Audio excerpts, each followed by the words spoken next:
You're watching News 4 in prime time, on your side, in high definition. And we couldn't be happier with the crowds, the success. The overall event went very, very well this year. Well, it's a wrap for Hot August Night's 28th year, and the cars are leaving town, but one is staying behind to help local children. We'll tell you how you can get the keys. Plus, for the second day in a row, residents in Ohio remain without drinkable water, why the National Guard is now being called in. News 4 in prime time starts right now. Good evening, and thanks for joining us. I'm Alexandria Canedo. And I'm Dylan Kendrick. Now, the 28th annual Hot August Nights Week of Classic Cars comes to a close today with a goodbye parade downtown. But one car is staying behind to help children in need in our area. News 4's Van 2 tells us the party isn't over for the Hot August Nights Foundation. Well, Hot August Nights brings in those tourism numbers as hundreds of thousands visit our area to watch those classic cars, but a part of it is also giving back to children. The week-long rendezvous celebrating America's love affair with cars and rock and roll comes to another end, and Hot August Nights Executive Director Tony Marini could not be happier with the turnout. We get hundreds of thousands of people that show up to watch the cruises, so it puts Reno in a very good light. In its 28th year, Hot August Nights brought back tried and true traditions and experimented with new events. We had some of the greatest cars in the world show up here for the Barrett-Jackson Cup. We tried autocross this year, huge success, going to expand on that. They'll go back into planning mode for next year, but the party isn't quite over for Hot August Nights. No, not for us, not for the foundation. We continue to work year-round to do things for the kids. The Hot August Nights Foundation will be holding raffles for a donated 1972 Corvette Stingray T-top until November. And what we do is raise money for kids at risk and in need, and then we donate all those funds to them. Raffles will be held at other area events like the Rib Cook-Off, Oktoberfest, and the Reno Air Races. The money raised in those raffles will benefit the Truckee Meadows Boys and Girls Club, O'Brien Middle School, and Washoe Inspire Academy. Back to you at the desk. Well, staying on topic, the statistics from Hot August Nights are in, and Special Event Program Manager Alexis Hill is proud to announce that arrests during the event were down 40% from last year. Now, 14 people were arrested. Only one of those arrests was for a DUI, and 4 people were arrested for panhandling. For a full statistics report, head to mynews4.com. The Nevada's 150th celebration events went all day long today in Carson City. Hundreds of Nevadans gathered at Fiji Park for a festive day full of live music, good food, and carnival rides. A variety of local bands performed on stage, and even the famous Wienermobile made a surprise appearance this afternoon. Organizers say today's fair was all about celebrating the state of Nevada. I think the 150th celebration has really been accomplished with this fair.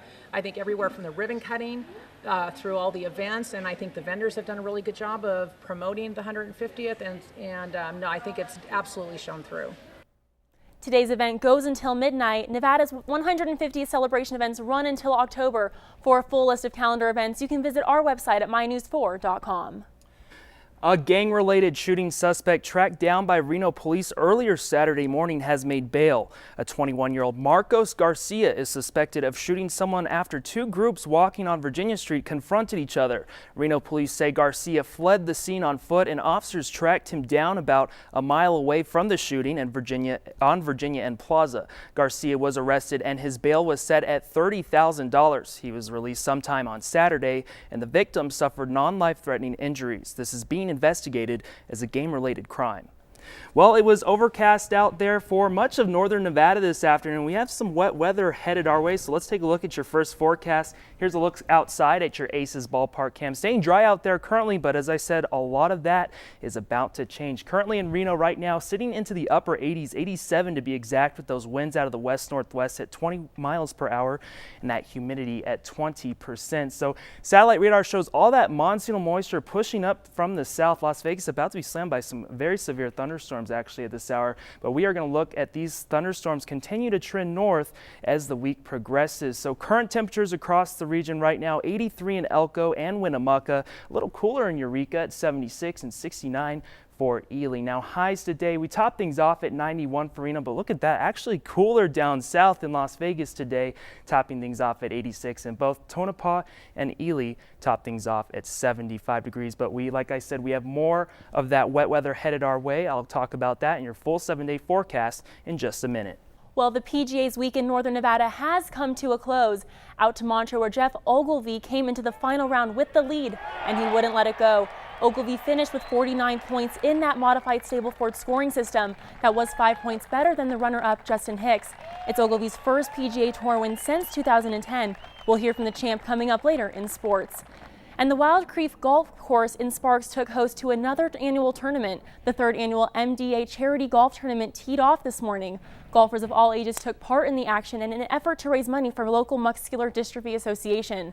The 18th hole round of fun was followed by a post-tournament raffle. Golfers say today's tournament is all about helping local people living with MDA. We're having a kid that is their national sponsor, or local sponsor I should say. He's going to come out and talk to us today and just show us that, hey, this is what it's going to. We help support the local families here, and the money that we raise here stays locally here too. It doesn't go to the national. It stays local to help the local families suffering with MDA. Today's event was hosted by the National Association of Letter Carriers, who have been supporting the MDA Association for more than 50 years. Well, a local restaurant is teaming up with the SPCA of Northern Nevada tonight. Cafe de Thai played host to a fundraiser geared towards raising money for area homeless pets. Live entertainment, raffles, and a silent auction were featured, with all proceeds going to the SPCA. Now, this is the third year Cafe de Thai and the SPCA are working together. The SPCA's adoption goal for this year is 1,864, coinciding with Nevada's 150th anniversary, celebrating Nevada's admission to the Union in 1864. Well, still ahead on News 4 in prime time, a second American with the Ebola virus is set to arrive in the U.S. this week.